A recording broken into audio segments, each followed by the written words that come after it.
تو salary body کی swelling ہو جاتی ہے اس سے.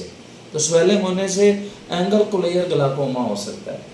یعنی کالے موتی کی ایک قسم ہے جو جس میں درد بھی ہوتی ہے, وہ درد والا کالا موتیا ہو جاتا ہے اس پیشنٹ کو.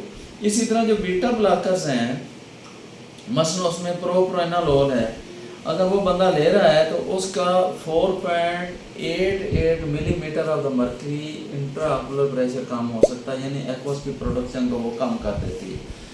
اس طرح ایک دو اور بیٹا بلاکر ہیں, جس طرح انجیوٹنسونین کنورٹنگ اینٹاگونسٹ یا بیٹا بلاکر اینٹاگونسٹ ہیں. تو یہ ہائپوگلائسیمک ڈرگز کو ورسن کرتے ہیں. یعنی اگر کوئی بندہ بیٹا بلاکر اینٹاگونسٹ لے رہا ہے تو جو اورل ہائپوگلائسیمک ایجنٹس ہیں جیسے ڈائونل ہے اور گلوکوفیج ہے جو ہم دوائیاں لیتے ہیں, تو ان سے ایک تو خون میں چربی کی مقدار بڑھ سکتی ہے, اور دوسرا جو ہے شوگر میں اس کے کنٹرول کو خراب کر سکتی ہے. اسی طرح اے سی انہیبٹرز اور اینجیوٹنسونین ریسیپٹر بلاکر جو دوائیاں ہیں جو ہم آنکھ کی شوگر کے مریضوں کو دے سکتے ہیں یا گردے کے مریضوں کو بعض کا دے دیتے ہیں, یہ فائدہ مند ہے. یہ انسولین کی سینسیٹیوٹی کو بڑھاتی ہے اور شوگر پہ اس کا اچھا افیکٹ ہوتا ہے. ایک اور دوائی پوچھی جاتی ہے کہ اکثر لوگ جو کارڈیک پیشنٹ ہیں یا ہائپر ٹینشن کے پیشنٹ ہیں ان کو لوگ ایسپرین یا لوپرین دے رہے ہوتے ہیں. تو لوپرین یا ایسپرین کا کوئی افیکٹ نہیں ہے پروگریشن پہ, جو پردے پہ اس کی پرابلمز ہو سکتی ہے. اور بہت ہی مشہور ایک چیز جو اسٹیرائڈز ہیں جو عام لوگ بھی دے دیتے ہیں اور بعض اسٹوروں پہ بھی پاکستان میں مل جاتی ہے. اسٹیرائڈ جو کھانے والی دوائی ہے یا اسٹیرائڈ ڈالنے والی دوائی ہے, تو اس سے موتیا ہو سکتا ہے. یہ کارنیا کے پیچھے ایرس اور اس کے درمیان جو پیوپل ہے اس میں لینز ہوتا ہے جس کو ہم موتیا, جب دھندلا ہو جاتا ہے تو اس کو ہم موتیا کہتے ہیں. کہ موتی کی بننے میں اس کا ٹھیک ٹھاک رول ہے. اگر کوئی اسٹیرائڈ لے رہا ہے, اور اسٹیرائڈ عموماً آرتھرائٹس کے پیشنٹ یا جوڑوں کی دردوں والے پیشنٹ یا استھما کے پیشنٹ لے رہے ہوتے ہیں, تو اس لیے یہ دوائیاں بھی بہت کیئر سے لینی چاہیے. اور اسٹانشنگلی جو گاؤٹ کے لیے ایلوپیورینول دوائی لی جاتی ہے وہ بھی موتیا, سفید موتیا کر سکتی ہے. اب باری آ جاتی ہے ریٹنا کی, یعنی یہ کارنیا ہے. ہم نے بتا دیا کہ کچھ دوائیاں کارنیا پہ افیکٹ کرتی ہیں, پھر ہم نے بتایا کہ کچھ دوائیاں لینس پہ یعنی موتیا بنانے میں کرتی ہیں اثر, اور کچھ دوائیاں سلری باڈی کے سائز کو بڑھاتی ہیں اور کالا موتیا ہو جاتا ہے. اس کے بعد کچھ دوائیاں ایسی ہیں جو ڈائریکٹ پردے پہ جا کے افیکٹ کرتی ہیں. پردے میں شریانیں ہوتی ہیں اور شریانوں میں جا کے ان کا اثر ہو جاتا ہے. مثلا یہ ہے آئی بال, اور اس کے اندر یہ جو آئی بال کا یہ وٹریس ہے اس کے پیچھے یہ شریانے ہیں. ان شریانوں پہ جا کے اس کا اثر ہونا شروع ہو جاتا ہے. تو اس میں جو سب سے اہم جز ہوتا ہے دیکھنے میں وہ ہوتا ہے میکولا, جو نزدیک وین کے لیے ہمارے کام آتا ہے. تو اسی طرح کلوروکین اینڈ ہائیڈراکسو کلوروکین کیا کرتی ہے کہ وہ پردے کے دیکھنے والے ایریے پہ جا کے اس کو ڈیمیج کر لیتی ہے, اور آہستہ آہستہ نظر جو ہے اس کی جو ہے نا اس پہ افیکٹ آنا شروع ہو جاتا ہے.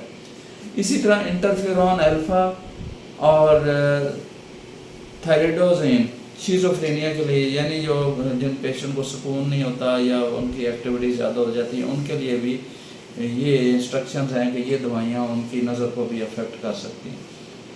اور جیسا کہ پاکستان میں ابھی تک جو ٹیوبرکلوسس ہے بہت کامن ہے, اور جو ٹیوبرکلوسس کی ڈرگز ہیں وہ بھی آنکھ کو اچھی طرح متاثر کرتی ہیں. ہم نے کئی بار دیکھا ہے کہ شوگر کا جو ٹی بی کا مریض ہے وہ دوائیاں لے رہا ہے اور اس سے اس کی نظر چلی گئی ہے. پہلے اس کی نظر پہ کوئی افیکٹ نہیں تھا, بعد میں وہ آتا ہے کہ مجھے کلر کی پہچان بھی نہیں ہے اور میری نظر کمزور ہو گئی, میں صحیح طرح دیکھ نہیں سکتا.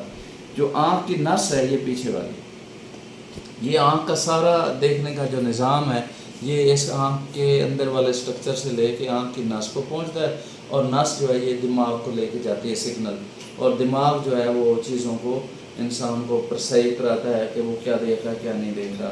ایتھمبیوٹول انتہائی نوٹوریس اس لحاظ سے ڈرگ ہے جو ٹی بی میں دی جاتی ہے. اس میں یہ نس آپٹک نیوروپیتھی ہو سکتی ہے. اسی طرح آئسونیزڈ اس سے بھی ہو سکتی ہے.